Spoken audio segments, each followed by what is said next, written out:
Hi guys, welcome to the channel. In today's video, I'm going to show you how you can play YouTube in background. So the first step you simply need to do is to open Play Store and search for the VPN, and you need to download any VPN.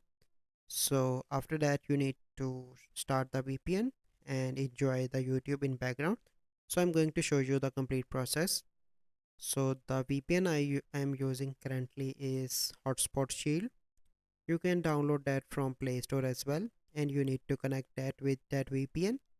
So wait for a few seconds, it will be connected automatically.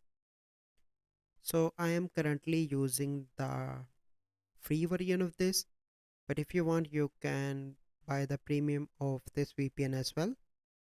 So here you can see that free basic. Then you need to go back and open YouTube. So here I'm going to play a random video. So this one for example.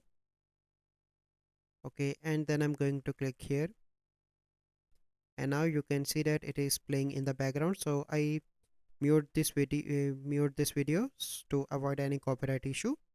So now you can see that you can also play songs here as well, and you can use your smartphone like this. So this is the process. I hope you find this video helpful. If you find this video helpful, must like this video, subscribe to our YouTube channel for future videos. We'll see you in the next video. Thank you, have a good day.